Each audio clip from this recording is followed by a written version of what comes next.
हमारे साथ अभी मौजूद हैं इकरार सलीम। हम काफी सारे सवाल करेंगे, पूछेंगे महिलाओं के बारे में। महिलाएं संसद से लेकर राजनीति तक कैसा सफर रहा। Welcome to India TV. Thank you for having me. राजनीति, जब महिलाएं राजनीति में आती हैं उनके लिए काफी मुश्किलात होते हैं, काफी मुश्किल हालात होते हैं। तो आपकी राजनीति का सफर कैसा रहा?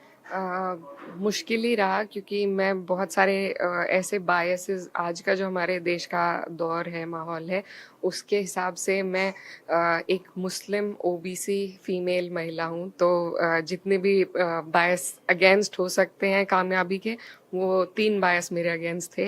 लेकिन उसके बावजूद हमारी जो सोसाइटी है, जो मेरी कॉन्स्टिट्यूंसी है, वो बहुत रूरल कंजर्वेटिव है। पूरा समाज पेट्रियार्कल है, तो जाहिर सी बात है बहुत दिक्कतें भी आई।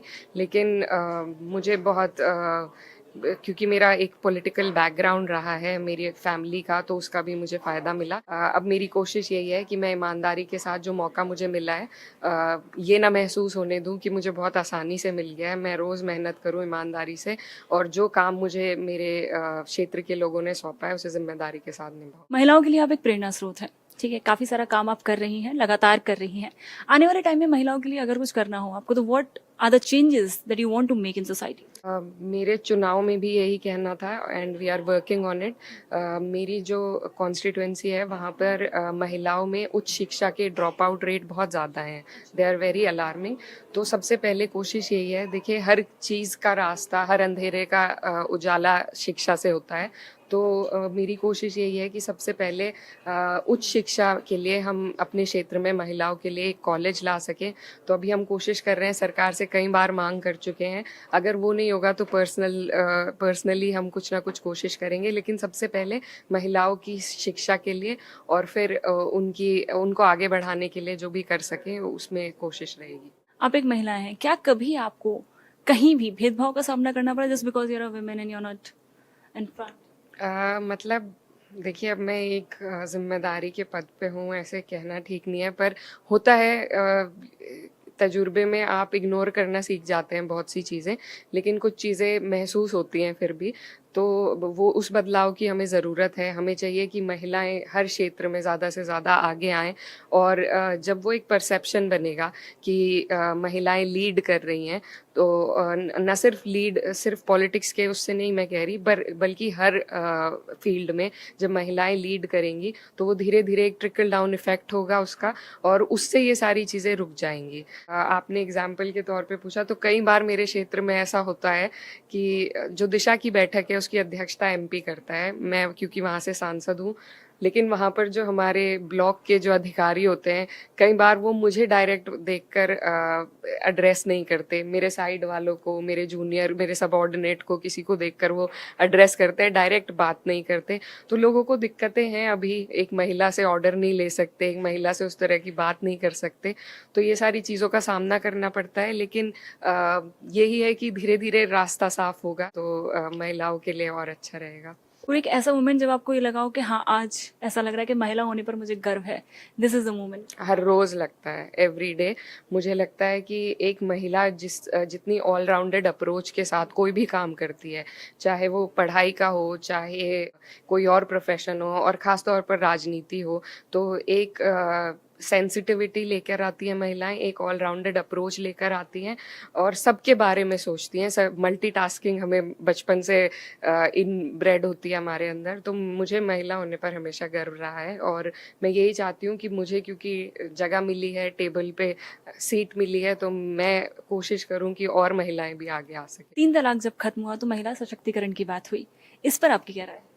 देखिए, सबकी अपनी अपनी राय है, मेरी भी कुछ राय है इस पर। मुझे लगता है कि जिस नियत के साथ उसको ख़त्म किया गया, और जिस तरीके से जो उसमें क्लॉज डाले गए, तो मुझे नहीं लगता उससे महिलाओं का फ़ायदा हुआ है। मुझे लगता है उससे सिर्फ एक कम्युनिटी के मर्दों को जेल में भरने का प्रावधान बनाया गया है। शादी एक सिविल मैटर है, उसको क्रिमिनलाइज, कोई भी शादी क्रिमिनलाइज नहीं होती। Since I am also a lawyer, I know this, it is a civil matter. तो इस लॉ ने उसको क्रिमिनलाइज किया है ताकि एक कम्युनिटी के मर्दों को जेल में डाला जा सके। और जब हम पढ़ते थे फैमिली लॉ कॉलेज में, तो हमने ये भी जाना था कि हिंदू मैरिज एक्ट में डिवोर्स बहुत मुश्किल होता है, तो बहुत सारे केसेस अबैंडनमेंट के हो जाते हैं वहाँ पर, क्योंकि जब तलाक इतना मुश्किल बना दिया तो लोग लूप होल ढूंढ के छोड़ के चले जाते हैं, अबैंडन कर देते हैं महिला को। अब वो उसी तरह के केसेस मुसलमानों में होने लगे हैं बिकॉज ऑफ दिस। तो मुझे लगता है सरकार की जो नीयत थी एक कम्युनिटी के प्रति, वो सही नहीं थी। उन्होंने दिखाना चाहा कि वो सेवियर है, मसीहा है, महिलाओं को बचा रहे हैं, लेकिन उनकी जो पूरी की पूरी नीयत थी वो सिर्फ लोगों को जेल भेजने की थी। Who is your ideal female politician? Many I think the first, हमारे देश में किसी भी महिला की सबसे पहले फीमेल पॉलिटिशियन अगर कोई होगी जहन में तो वो इंदिरा गांधी जी ही हैं। उन्होंने वो ग्लास सीलिंग को तोड़ा था, जिसके बाद मैं और मुझ जैसे बहुत सारे लोग ये देख पाए थे कि एक महिला भी देश चला सकती है। तो मुझे लगता है उसका एक बहुत बड़ा प्रभाव पड़ा है। तो सबसे पहले तो वो, उसके बाद बहुत सारी हमारी ऐसी महिलाएं हैं। ममता बनर्जी जी से मैं बहुत प्रभावित हूँ, उन्हीं की पार्टी से महुआ मोइत्रा आती हैं, वो जिस तरीके से बातें उठाती हैं उनसे मैं बहुत प्रभावित हूँ। सुप्रिया सूले जी जिस विनम्रता के साथ उठाती हैं मुद्दों को, उनसे। और हमारी पार्टी से हमारी सांसद हैं डिम्पल यादव जी, तो वो जिस तरीके से पार्टी को और हम सबको गाइड करती हैं और जो एक सेंसिटिविटी वो लेकर आती हैं, तो उनकी उस चीज़ से मैं बहुत प्रभावित हूँ। ये हैं और बहुत महिलाएं हैं, तो सबसे कुछ ना कुछ सीखने को मिलता है। काफी सारी यंग लड़कियां आपको देख रही हैं, उनके लिए एक मैसेज जो आप देना चाहें? कि क्योंकि पहले से ही सामाजिक रूप से ही बहुत सारे हर्डल्स हैं, लेकिन अपने लिए वो अपने ऊपर आत्मविश्वास रखें कि कोई भी काम हो वो कर सकती हैं, किसी से कम नहीं है। और धीरे धीरे दौर बदलेगा और महिलाओं का दौर आएगा, तो उसकी तैयारी हमें अभी से रखनी है। ये थी इकरा हसन, इन्होंने काफी सारी चीजें हमें बताई, काफी सारे एक्सपीरियंसेस शेयर किए, और भी याददाश्त और भी लोग और भी ज्यादा गेस्ट हम आपके लाते रहेंगे। जुड़े रहिए इंडिया टीवी के साथ। Thank you.